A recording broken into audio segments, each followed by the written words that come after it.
answered by pulling out a scrapbook of her baby's death, cut from the local newspaper. "People remembers it," she said. "People forgets if it ain't wrote down." I reckon so. The next morning, the death I was called to was personal. My grandmother, who fried me whole boneyards of chicken, who played boiling cabbage down on the banjo, was gone. I came home to a coldly modern funeral home, to the people of our community sitting quietly in their pews. These were people who remembered the weight of the cotton sack, people who built redwood decks on their mobile homes and have no idea that smart aleck Yankees think that is somehow funny.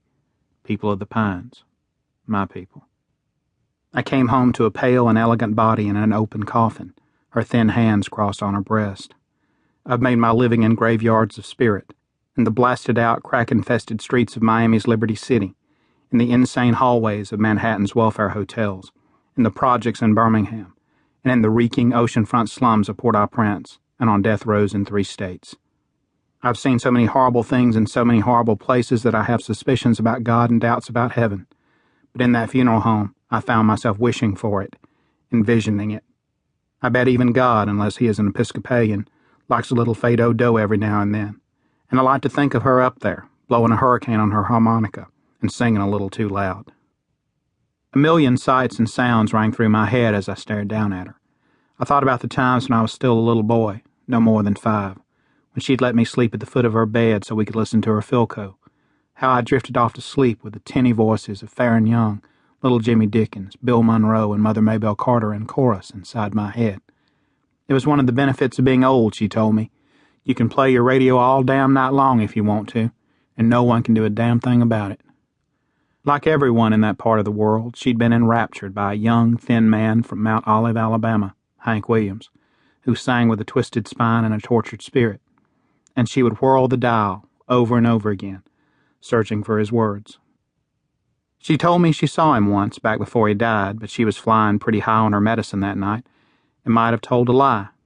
She felt that another benefit of old age was that it gave you license to lie like a Republican. But it was then, as that dead man's poetry ran through my mind, as I stared down at that old woman I'd seen for just a few hours a year on Thanksgiving and Christmas because I wrongly believed I was doing more important things, that I knew I should not wait any longer to write some of this down, whether anybody ever read it or not.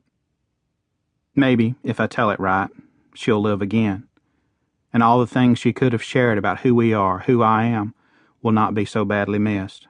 I like to believe that.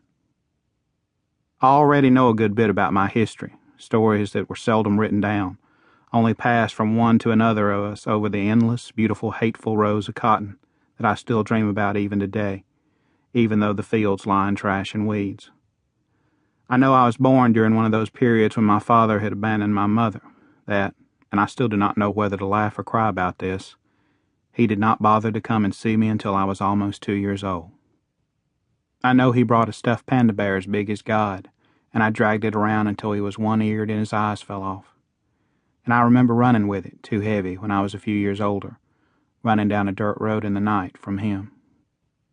I know I grew up in a time when a young man in a baggy suit and slicked down hair talked hot and mean about the colored, giving my poor and desperate people a reason to feel superior to somebody, to anybody.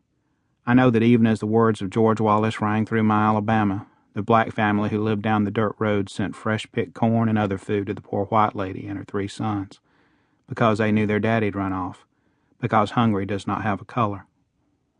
I know that a few weeks later he whirled through our house in a drunken rage, and as always our mama just absorbed it, placing herself like a wall between her husband and sons.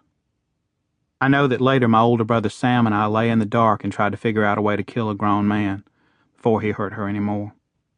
I know that I had a third brother, an infant, who died because we were left alone and with no money for my mama to see a doctor, that he did not live long enough to have a name. I know his gravestone just reads Baby Bragg, and my mama never mentioned him to us for 30 years. But carried his memory around deep inside her, like a piece of broken glass. I know that my mother was not afraid of much. I watched her doing a 4-foot rattlesnake with a rake and a Red Ryder BB gun, and that she could have handled life with him if it had just been him and her without the ghosts.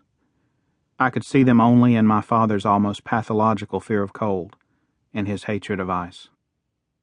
I saw them on a winter day in 1965 when my little brother stepped through the ice in a pond, when my dad... To keep listening to this audiobook, I've left you a link in the description so you can do it, at no cost thanks to Audible's 30-day free trial.